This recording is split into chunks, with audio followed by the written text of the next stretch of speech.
अच्छा जी, हम 10th class के प्रैक्टिकल्स के हवाले से बात कर रहे हैं, 9th 10th के प्रैक्टिकल्स के हवाले से कि जब आप 10th आपने अगर कर ली है और अभी आप सोच रहे हैं कि मुझे प्रैक्टिकल नोटबुक रह गई है।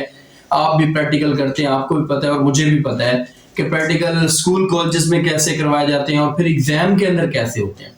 आपका तो पहला प्रैक्टिकल होगा, आपने जाके देना होगा और थोड़ा सा बंदे को डर होता है, हेजिटेशन होती है कि पता नहीं प्रैक्टिकल में क्या होता है, पेपर किस तरीके से आता है। टीचर ने काफ़ी तैयारी करवाई होती है, लेकिन फिर भी हमारा ज़रा सिस्टम इस तरह का है कि प्रैक्टिकल पे इतनी ज़्यादा फोकस नहीं किया जाता। हालांकि अगर हम इसकी मार्क्स की बात करें तो ये 30 मार्क्स का पेपर होता है। प्रैक्टिकल 30 मार्क्स का होता है। तो आपने सोचा है कि मुख्तलिफ बाकी सब्जेक्ट जो होते हैं वो 75 के होते हैं जो बगैर प्रैक्टिकल के, और हमने जो 9th 10th में थ्योरी पेपर दिए हुए हैं वो 60 मार्क्स के होते हैं। रीजन वही होती है कि वो जो 15 मार्क्स हैं वो यहाँ पर ऐड हो रहे हैं। 9th क्लास के 15 मार्क्स ऐड हो रहे हैं, चाहे फिजिक्स है, केमिस्ट्री है, बायोलॉजी है, कंप्यूटर है। 15 मार्क्स यहाँ पर ऐड हो रहे हैं और 15 मार्क्स ही 10th के अंदर ऐड हो रहे हैं। अब दोनों मिलाकर आपके पास 30 मार्क्स का जो है ये पेपर बनता है। सबसे पहले तो ये मैं बताता हूँ कि पेपर होता कैसा है, फिर मैं तरीकाकार भी बताऊंगा कि आपने नोटबुक कैसे प्रिपेयर करनी है, वाइवा के अंदर कौन कौन से क्वेश्चंस आते हैं, किस बेस पर आते हैं वो भी बताऊंगा, और एग्जाम के अंदर जो प्रैक्टिकल एग्जाम है उसमें कौन सी ऐसी जरूरी चीज है जिसको हमने जरूर करना होता है। बाकी हर चीज छोड़ दें, लेकिन वो एक चीज बहुत जरूरी होती है, वो भी मैं आपको बताने लगा हूं। तो सबसे पहले जो प्रैक्टिकल है, चाहे वो केमिस्ट्री का होता है, केमिस्ट्री का हो, बायो का हो, फिजिक्स का हो, या किसी भी सब्जेक्ट का जो प्रैक्टिकल सब्जेक्ट है आर्ट्स के अलावा, उसमें सबसे पहले तो है टाइम। टाइम आपको 2 घंटे दिया जाता है कि आपने 2 घंटे के अंदर पेपर करना होता है। फिर मार्क्स आपके टोटल जो है वो 30 होती है। ये पेपर का पूरा फॉर्मेट मैंने बना दिया। अब इसके अंदर क्या होता है, 2-3 तरह की चीजें होती हैं। एक जरूरी चीज भी बताने लगा कि उसके बगैर प्रैक्टिकल नहीं है।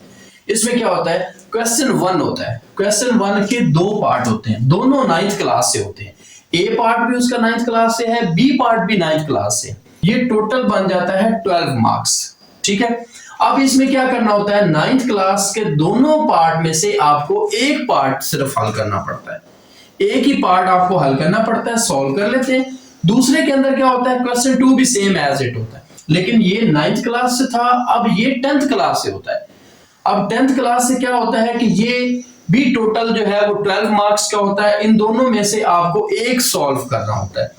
तो 12 और 12 होते हैं 24। अब सबसे जरूरी चीज मैं बताने जा रहा हूं कि प्रैक्टिकल के अंदर सबसे जो जरूरी चीज है वो आपकी होती है नोटबुक। ये 3 मार्क्स की होती है। आप कहेंगे सर ये 3 मार्क्स की है, फिर इतनी इंपॉर्टेंट क्यों होती है?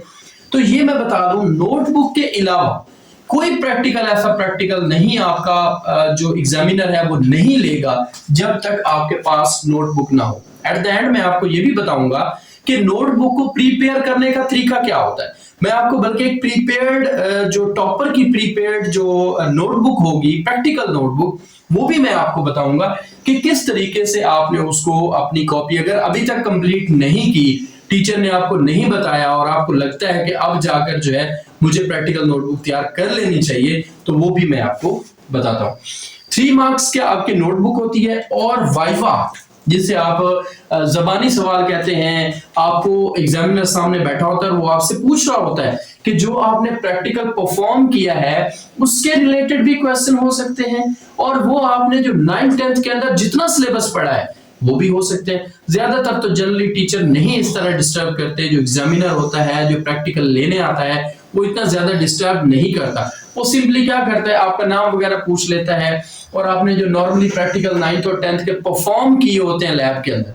हालांकि 9th 10th में तो ऐसा नहीं होता कि कोई परफॉर्म तो कम ही होते हैं, लेकिन फिर भी जो आपने वो पेपर शीट के ऊपर लिखे होते हैं, वो वाले जो दूसरे होते हैं क्वेश्चंस होते हैं, उन क्वेश्चंस के रिलेटेड वो आपसे पूछ लेता है। लेकिन उसकी जो इंपॉर्टेंस है वो 3 मार्क्स की है।